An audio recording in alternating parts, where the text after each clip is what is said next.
देखो बेटा, ठीक है, लॉन्ग टर्म कैपिटल गेन निकाल लेंगे। Question number illustration number 7.2, page number है आपका 229। ठीक है, सुनिए क्वेश्चन क्या बोल रहा है आपसे। क्वेश्चन कह रहा है कि एक्स ने एक लैंड परचेज की है 4/1/1978 को। देखिए रब कर रहा हूँ, ये मैंने आपको भेज दिया। क्वेश्चन आपके सामने बनाता हूँ।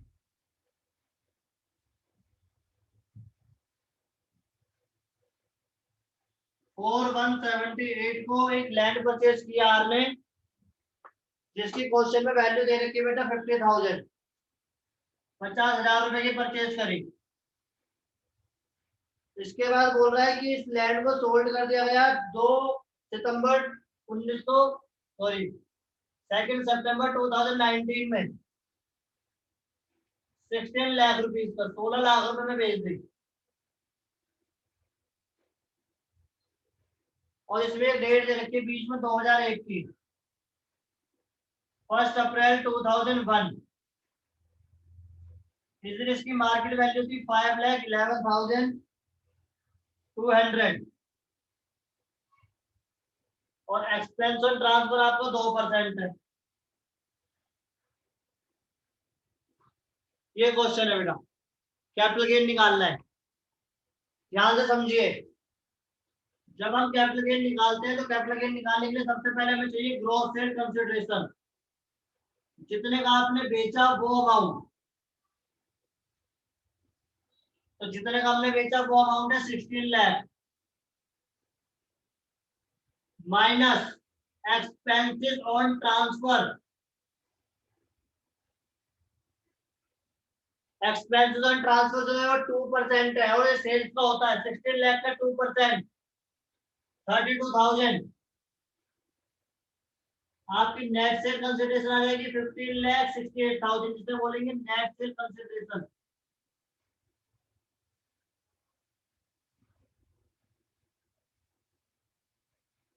ठीक है बेटा, इसके बाद इसमें से लेस होता है इंडेक्स सीओए। अब ये इंडेक्स सीओए क्या है, तो आप अपनी बुक में देखिए 228 पेज पे आपको कॉस्ट इन्फ्लेक्शन इंडेक्स दे रखा है, और जो ये इंडेक्स स्टार्ट हो रहा है वो 2001 2002 से स्टार्ट हो रहा है। अगर आपने 2001 से पहले कोई एसेट खरीदी और उसको आप बेच रहे हो, तो फिर हम 2001 की मार्केट वैल्यू ले सकते हैं। तो 2001 की मार्केट वैल्यू इनटू में जिस ईयर में आप सोल्ड कर रहे हो वो ईयर का इंडेक्स ऊपर आएगा, और जिस ईयर में आपने खरीदी उस ईयर का इंडेक्स नीचे आएगा। तो आप जो सोल्ड कर रहे हो वो 1920 में कर रहे हो बेटा, तो आपको आएगा 289 ऊपर और नीचे आएगा 100। नीचे 100 कैसे आया भैया, 78 तो इसमें है नहीं। तो आपने बेस ईयर मान लिया 2001 और 2 को, ये वाली अमाउंट लेके, और ये वाले अमाउंट के अकॉर्डिंग हमने 2001 और 2 का बेस ले लिया। जब हमने इसको मल्टीप्लाई किया तो हमारी अमाउंट आई 1477,368। एक बार माइनस करके मतलब मल्टीप्लाई करके देख लेना। ठीक है, इसमें से माइनस करके वैल्यू आ गई हमारी 9632, जिसे हम बोलेंगे लॉन्ग टर्म कैपिटल गेन। ठीक है बेटा, इलस्ट्रेशन नंबर 7.4 फिर आप खुद कर लोगे।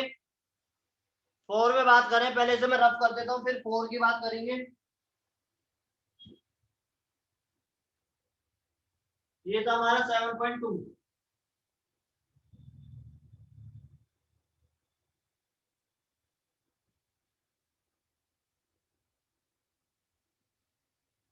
फोर्थ की बात करते बेटा 7.4।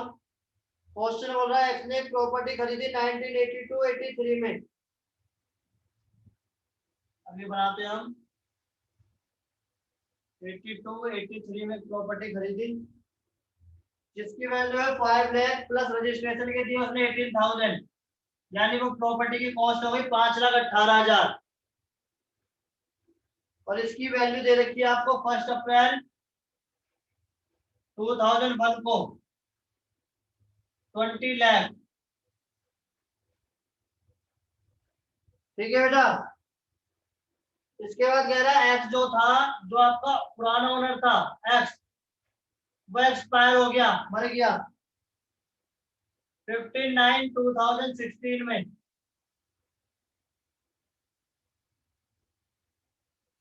और जायदाद के अकॉर्डिंग ये ट्रांसफर हो गई उसके सन यानी वाई को, यानी एक्स ने प्रॉपर्टी खरीदी थी और वो 16 में एक्सपायर हो गया और उसके बेटे को ट्रांसफर हो गई।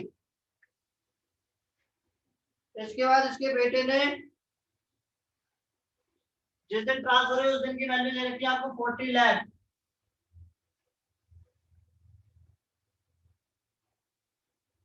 इसके बाद वाई ने 31 मई 2019 में इसको सोल्ड कर दिया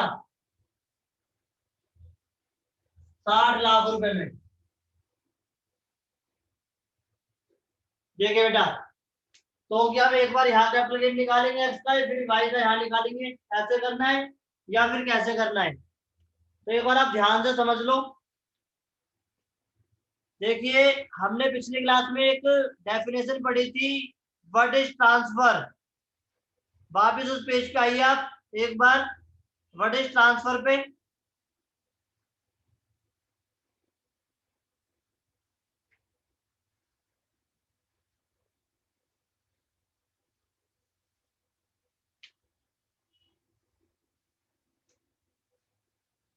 यस सर।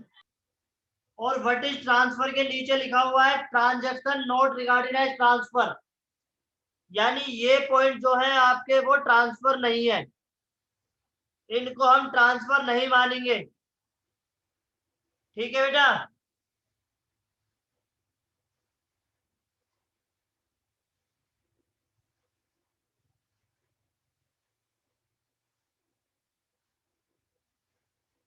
ये जितने भी पॉइंट्स आपके इसमें ये लिखा हुआ है कि ये ट्रांसफर नहीं है।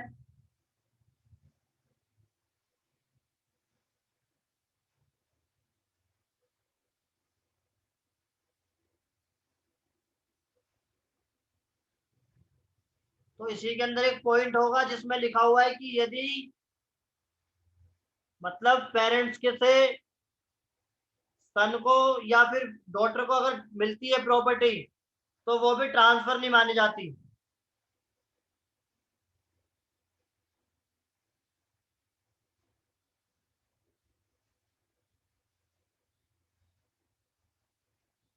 तो एक बार हम देख लेंगे कौन सा पॉइंट है वो, बट वो ट्रांसफर नहीं माना जाता, ये ध्यान रखना आप। तो अब ये क्वेश्चन कैसे करेंगे हम, देखिए वापिस क्वेश्चन पे आ जाइए आप।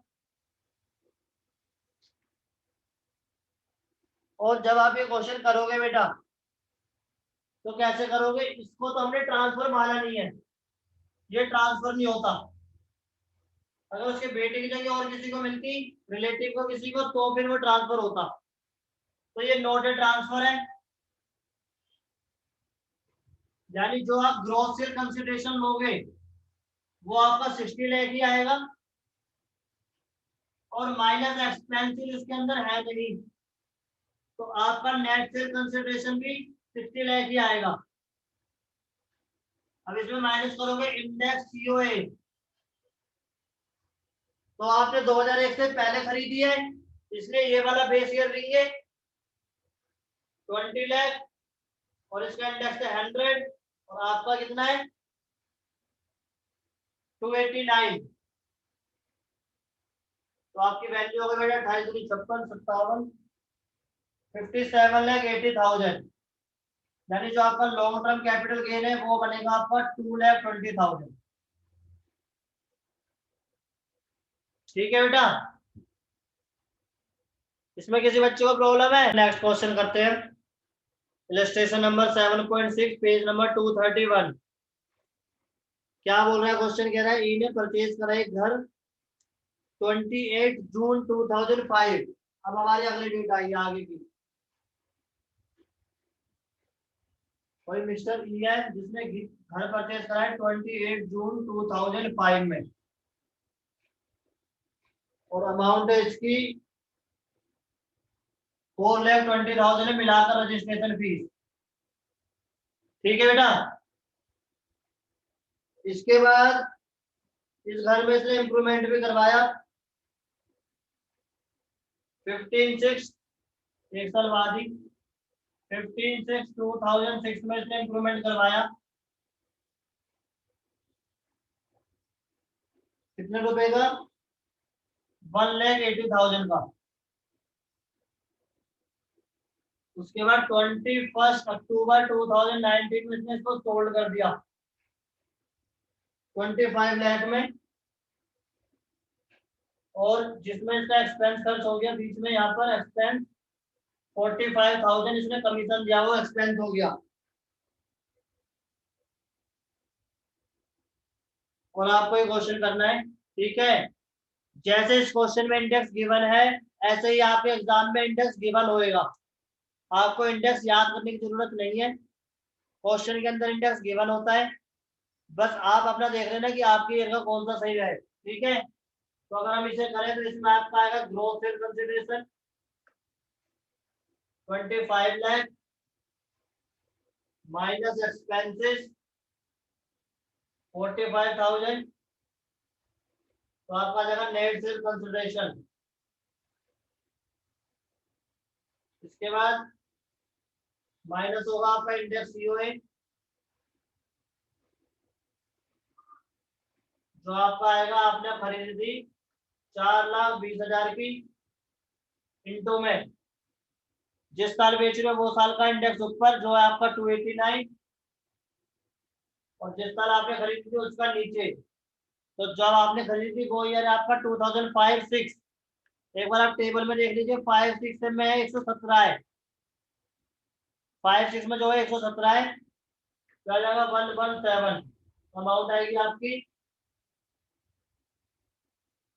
1037,436। इसके बाद इसमें इंडेक्स सीओए भी घटाना है, सीओआई में लगे थे आपके 1,80,000, और जिस साल आपने बेचा उसका इंडेक्स ऊपर, और जिस साल आपने इंप्रूवमेंट करवाया उसका नीचे। इंप्रूवमेंट करवाया आपने उससे अगले साल में, यानी 2006 और 7 में।